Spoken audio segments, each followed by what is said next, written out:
जहाँ बीजेपी बंधु मैंने जो बयानबाजी करुँच लोकंर राज्यपाल थिले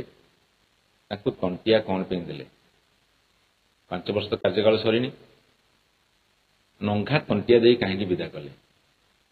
से कारणटा बर्तमान बीजेपी भाई बहन स्पष्ट करते आमर विदायी राज्यपाल रघुवर दास झारखंड फेरीगले से बीजेपी सदस्यता ग्रहण कले बोली ट्वीट कले एवं तापरे से गोटे बयान देले से बयान रे कहिले जे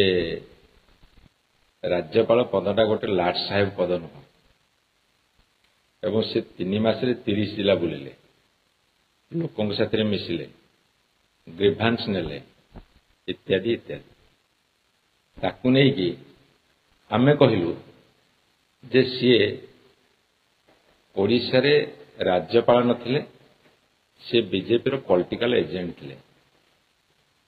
एवं राजभवन को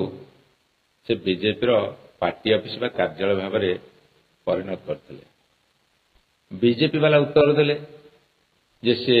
लोकप्रिय राज्यपाल थिले लोकंकर राज्यपाल थिले गाँ गाँ बुलुथिले एमती केते कोन कथा कहले वर्तमान बयानबाजी चली ओडिशार राजनीतिक सरगरम करुछि मोर एठी केतोटी मौलिक प्रश्न गोटे कथा होची जे कहार पुओ जते बेले गोटे क्राइम करे सेते बेले ताकू पनिशमेंट हुएनी जेमिति कथारे अछि पंडित पुओ मांकड़ मारले दोष नाही सीए ओडिशार तांको ऑफिस रे चाकरी करथुवा जने व्यक्ति को तांको पुओ मार मारिला जूता चटेला अपथन निर्यातना देला सीए गणमाध्यम आगे कहले पुलिस रे एफआईआर देले कौन सी कार्यानुष्ठान नियागला नहीं एटा लोकंकर राज्यपालंकर पुओ ना लाट साहेबंकर पुओ उत्तरटा से रखिए एवं सारा ओडिशा बुलले 3 मास भितर बहुत ग्रीभांस आनिले लोकों साथ जाइए मिसिले हेला आम सरकार था ताको ग्रीभांस शुणी नथिबे मु तो प्रथम रु कहिछि जे राज्यपाल गांडुए माटी पकायर क्षमता नहीं राज्य सरकार करते मुख्यमंत्री मंत्री सरकार करेंगे राज्यपाल से क्षमता नहीं आर्थिक निष्पत्ति नबार और क्या अनुदान दबार है से ग्रीभांस आनिले भल लोकों पाखु गले किसी असुविधा नहीं लोकों पाखु जाइथिले ग्रीभांस आनिया को ना बीजेपी स्थिति जानिया को ना बीजेडी को बदनाम करिया को जड़े राज्यर गवर्नर हिसाब से सही सरकार जो सरकार थे ता विरुद्ध रे बयान देवा एटा भारत वर्ष इतिहास रे कोठी ही नथिला एवं आनिले ग्रीभांस आनिले ताको सरकार आसिला परे मु तांकु पचारुची वर्तमान राज्य सरकार मध्य पचारुची तमरो जो लोकप्रिय राज्यपाल थिले जति ग्रीभांस आनिथिले केतोटी ग्रीभांस को आड्रेस करिसंदी तांको सरकार आसिला ना से जो पॉलिटिकल एजेंट जो पार्टी रही थिले ए 7 मास भीतर से केतोटी ग्रीभांस आड्रेस करछन सॉल्व करछन एवं मु तांको आउ गोटे प्रश्न पचारुची तांकु कोन प्रम्पटिंग कला जे से कहले जे लाट साहेब पद नुह आमे प्रोफेसर गणेशी लाल को देखिछु तांकु जदि ओडिशा लोक पचरे जो भल राज्यपाल किए तांकु एते 100 रु 100% मार्क देबे किंतु जदि ओडिशा लोक पचरे रघुवर दास किए लोक 100 रु 10% मार्क देबे कि नहीं जानी से जदि धराधरी करिवे भी तथापि 30 मार्क पाइबेनी पास मार्क पाइबेनी आउ गोटे कथा बीजेपी सरकार को पचारे चाहूँगी जहाँ बीजेपी बंधु मैंने जो बयानबाजी करुँच लोकंर राज्यपाल थिले ताकू तंटिया कौन पे देले 5 वर्ष कार्यकाल सरीनी नंघा तंटिया दे कहीं विदा कले से कारणटा बर्तमान बीजेपी भाई बहन स्पष्ट करते एवं सबुठारु बड़ कथा होची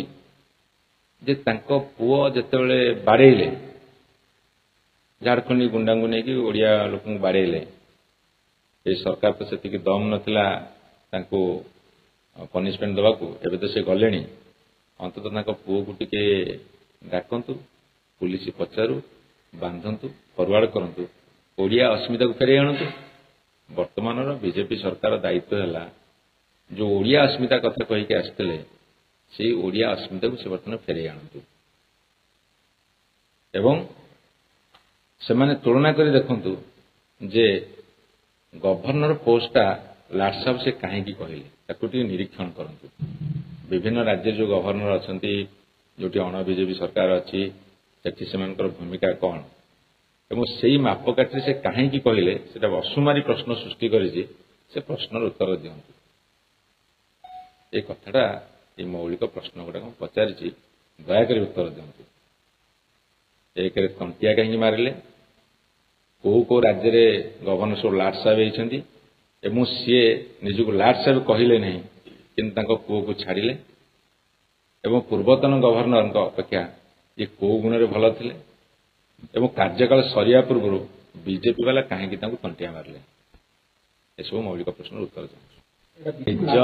ନିଜ ଢୋଲ ନିଜେ ପିଟିଲେ କ'ଣ ହବ ସେ ତ ପ୍ରଶ୍ନର ଉତ୍ତର ଦେବେ ନା କାହିଁକି ତାକୁ ବିଜେପି ବାଲା ତଣ୍ଟିଆ ମାରିଲେ ମୁଁ ସେ ଗୋଟା ପ୍ରଶ୍ନର ଉତ୍ତର ସବୁ ଅଛି। Governor appointment by the recommendation of central government କେବଳ ରାଷ୍ଟ୍ରପତି ଆପଏଣ୍ଟମେଣ୍ଟ ନିଅନ୍ତି କିନ୍ତୁ ତାକୁ ୟୁନିୟନ ଗଭର୍ଣ୍ଣମେଣ୍ଟ ରେକମେଣ୍ଡ କରେ ଏବଂ ସେଇ ତ ମୌଳିକ ପ୍ରଶ୍ନ ତମେ ତାଙ୍କୁ କାହିଁକି ତଣ୍ଟିଆ ମାରିଲ ଯଦି ସେ ବିଜେପିର ସଦସ୍ୟ ନଥିଲେ ନିରପେକ୍ଷ ଥିଲେ ତାହେଲେ ବିଜେପି ବାଲା ତାଙ୍କ ପାଇଁ ଅଣ୍ଟା ଭିଡୁଛନ୍ତି କାହିଁକି ବିଜେପି ବାଲା ଅଣ୍ଟା ଭିଡ଼ିକି ଭାରି ଜୋର ଲଢ଼ଉଛନ୍ତି ଲଢ଼େଇ କରୁଛନ୍ତି ଗୋଟେ ପଟେ ପାଟିରେ ବିସ୍କୁଟ ପଛପଟେ ନାଥ ଆର ପଟେ ଅଣ୍ଟା ଭିଡୁଛନ୍ତି କାହିଁକି ଯଦି ସେ ନିରପେକ୍ଷ ଥିଲେ ସେ ସୂତା କ୍ଷୀର ସଳଖି ପାରିବେନି ଗ୍ରିଭାନ୍ସ ନେବେ ଯଦି ଗ୍ରିଭାନ୍ସ ତମେ ନେଇଥିଲ ହଜାର ହଜାର ଗ୍ରିଭାନ୍ସ ନେଇଥିଲ ହେଲା ଆମ ସରକାର ପଳେଇଲା ବିଜେପି ସରକାର ଆସିଲା ତମେ 7 ମାସ କଣ୍ଟିନ୍ୟୁ କଲ